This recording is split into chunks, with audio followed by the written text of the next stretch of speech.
Hi y'all, I'm Zoe from Seattle. Please like and subscribe. I'm a pretty easygoing person, but one thing that always scared me was flying. The idea of being so high above the ground with no control made me want to vomit. I didn't understand how people could be so casual about it, like it was as simple as riding a bike. Being afraid to fly wouldn't be such a big deal, except I really wanted to travel. I dreamed of seeing the world, exploring new cultures, and forming unforgettable connections with strangers. If that stranger happened to have a cute smile, even better. Right now, that was only a daydream, but that didn't mean my life was boring. I was the star of our high school trivia team. My teammates loved me. Sometimes I didn't even wait for the question to be over before I hit the buzzer to answer. William Shakespeare, the War of 1812, the Pythagorean Theorem.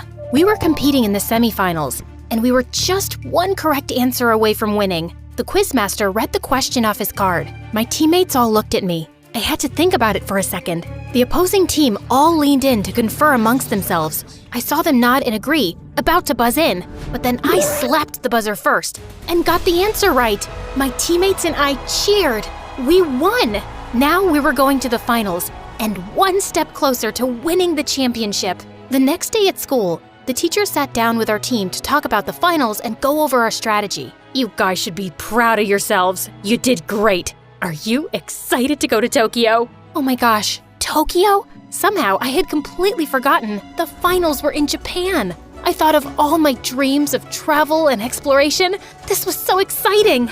And then my heart sank. Wait, do we have to fly? Of course you're flying. It's almost 5,000 miles away. Can't we take a boat? Do you have any idea how long that would take? Come on, Zoe. I know how smart you are. Statistically, flying is the safest way to travel. Tell that to Buddy Holly. I didn't even really know who Buddy Holly was, to be honest.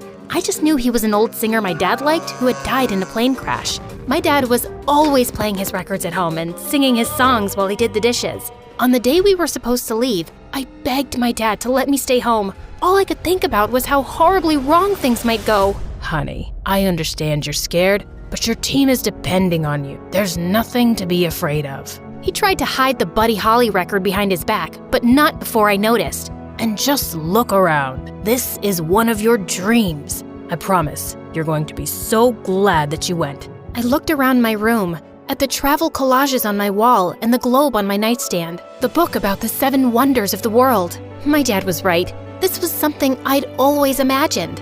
I was gonna do it, even if it made me sick. Plus, it was probably all in my head anyway. People flew every day without problems. Maybe it'd even be relaxing to chill on the plane. But the airport wasn't relaxing at all. I was so nervous that I was shaking in the security line. One of the TSA employees saw how nervous I was and assumed I must be smuggling something or some kind of criminal. They made me step out of the line and searched me. It was so embarrassing. My teammates weren't any help at all. They just pointed and laughed. Jerks. We wouldn't even be going on this trip if it weren't for me. I was the one who got all the answers right. They could at least have the decency to not make things harder for me. I was so mad that when we boarded the plane, I sat way in the back away from my teammates. Anyone sitting here? I was too nervous to find my voice, so I just shook my head no. Someone sat down next to me. I didn't even bother looking, but I could feel his eyes on me, and finally I turned. Why are you staring at me? You look like you're gonna pass out. Thanks, I'm aware. You're not one of those people who's scared of flying, are you? You know, statistically, it's actually the safest way to travel. Yes, I know. Why does everyone keep telling me that? Probably because they're trying to make you feel better. Well, it's not helping. You don't have to be rude about it. Was this guy freaking kidding me? Why did he have to sit next to me when there were all these other open seats? I'd gone all the way in the back to avoid my teammates, only to have some obnoxious jerk bother me and make things even worse. I couldn't wait to land. I checked the flight time on my seatback screen. It was only 12 hours more? I didn't even think I'd make it 20 more minutes next to this person, let alone that long. I glared at him, but he slapped on a pair of headphones and ignored me. Fine by me. I'd rather look out the window anyway, even if he was kind of cute. All of a sudden, I saw a lightning bolt go off right near the plane's wing. The intercom crackled. Folks, this is your captain speaking. We're gonna be experiencing a bit of turbulence here, so please stay seated while we navigate out this rough patch. My plane was shaking uncontrollably. My stomach dropped. This was it. I was just gonna die like Buddy Holly. I started to cry. Why couldn't we have just taken a boat? Just then, I felt a hand take mine. I looked over and the rude boy smiled reassuringly. It's gonna be okay. Trust me. I couldn't speak, so I just squeezed his hand as tight as I could. Not long after that, the turbulence stopped and everything went back to normal. And just like that, everything changed between me and the boy in the next seat. I'm Ken. I'm Zoe. We spent the rest of the flight talking. We told each other everything.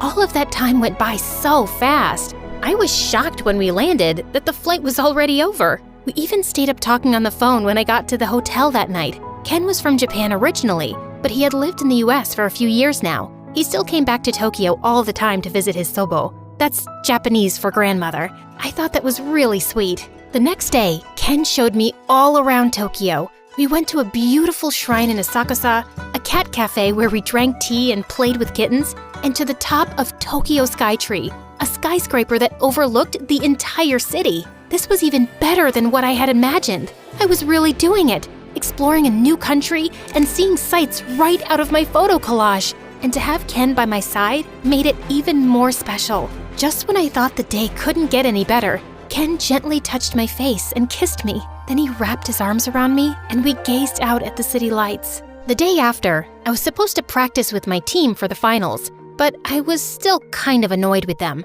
So I pretended to be sick, then put on a disguise and snuck out of the hotel to meet Ken. We took the bullet train to Kyoto. I could see Mount Fuji out the window. It was even more beautiful than the photos. We're lucky. Sometimes it's too foggy to see from the train. I think you're my good luck charm. Ken took me to see this amazing mountain shrine in Kyoto. There were 1,000 orange torii gates leading up to the peak, and we walked through them as we made our way up. It was cherry blossom season too, so we were surrounded by beautiful flowers. There was just one problem. To visit the full shrine, we had to climb all the way up the mountain. By the time we got halfway up, I was exhausted. I wish I'd known we were going to be climbing uphill this whole time. I would have worn better shoes. I told you it was a mountain shrine. But you didn't say how steep it was. To make things worse, it suddenly started pouring out. We were soaked. To try to find shelter, we raced up the steps and kept going until we came across a thick copse of cherry trees. We ducked under the blossoms and shook out the rain from our clothes as best as we could. I was shivering. Sorry, I should have brought an umbrella. Yeah, you didn't prepare us for this trip at all. You know, I'm not your tour guide. You could have brought one yourself. But you're from here. You know this place better than I do.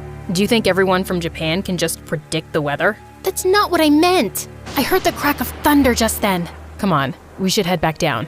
I wasn't sure about leaving our shelter, but I followed Ken out into the rain. I noticed there wasn't anyone else around. Where did they all go? We wandered around for a little while, and I started to think we were lost. I could have sworn there was a path right here. It seems like you don't really know what you're doing. I don't see you coming up with any ideas. I thought we were just going sightseeing. I didn't realize I needed to bring a survival kit. Do you do anything else besides complain? Looks like my first impression of you was right. My cheeks colored in anger. Yeah? What was your first impression? That you were a spoiled American who expected the whole world to revolve around you. I couldn't believe how wrong I had been about Ken. He wasn't my good luck charm. Since we'd met, our plane had almost been struck by lightning. We'd got caught in a storm, and now we were lost on top of a mountain. That was about as unlucky as it gets. Up ahead, there were 2 branching paths. We should go left. Well, I think we should go right. I think I see people further down this way. Come on. Go ahead. I'm going this way. We should stick together. Why? You don't think a spoiled American can find her own way down? Suit yourself. Ken started down one path and I went down the other. Almost immediately, I questioned my decision. Ken may have been an obnoxious jerk, but the mountain felt scarier alone. I kept hearing strange animal sounds. I thought I even saw eyes following me from behind the trees. Calm down, Zoe. It's just your mind playing tricks on you. You don't need some guy to hold your hand to find your way. All of a sudden, I slipped and started to slide down the mountain. The ground was so wet from the rain that I didn't stop sliding until I hit a tree trunk. Ow! My ankle really hurt. I tried pushing myself up, but I was in too much pain. How could I have been so stubborn? Taking off by myself just to prove some stupid point? Now I was gonna die here, alone and freezing. My travel dreams over just when they were getting started. Cherry blossoms were falling all around me from hitting the tree, but I was too upset to notice how pretty it was. There were more strange noises. It seemed like they were getting closer. I tried again to stand. It hurt so much, but I forced myself to my feet and hobbled back to the path. At this rate, I wouldn't be down the mountain for a week. I was so mad at myself that I stamped my foot. My eyes bugged out. That was the ankle that I'd already hurt, and I just made it worse. I burst into tears. I tried to catch my balance on my good foot, but then I started to slip again. Suddenly, someone caught me and held me up. It was Ken. Can you walk? I shook my head. Ken lifted me into his arms. Then he carried me through the rain all the way down to the bottom. I thought he was going to give me a hard time for hurting myself, but if he was judging me, he kept it to himself. At the bottom, I sat on a bench while Ken checked my ankle. It's just a sprain. Do you want to go to the hospital? I want to eat. Ken smiled. We went to this amazing sushi restaurant. It was so good that by the time we finished our meal, my ankle barely hurt anymore. I'm sorry I wasn't more prepared. I was so excited to show you around that I forgot to check the weather.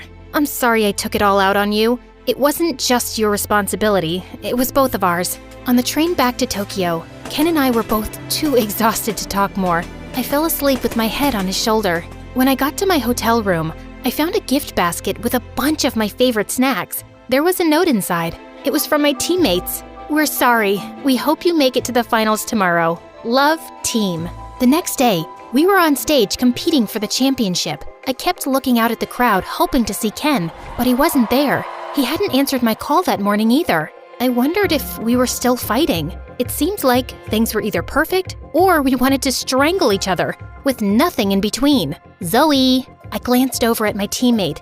Are you paying attention? The quizmaster just asked the final question. My teammates were all waiting anxiously. I just smiled and slapped the buzzer. And just like that, we won the championship. You scared us for a second. Seemed like you were in another world. Maybe I was, but I could multitask.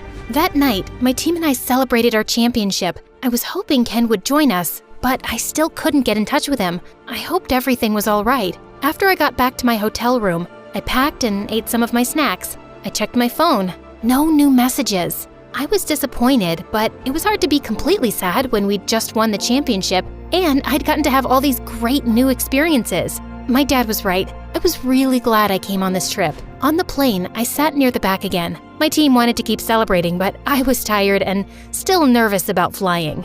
Anyone sitting here? A smile crept onto my face. Ken! Sorry I didn't call. I was with my Sobo. She has a strict no phones rule when we're spending time together. Of course! I forgot he was going to see his grandmother. We talked the whole way home. Maybe there was more turbulence, but if there was, I was too happy to notice it.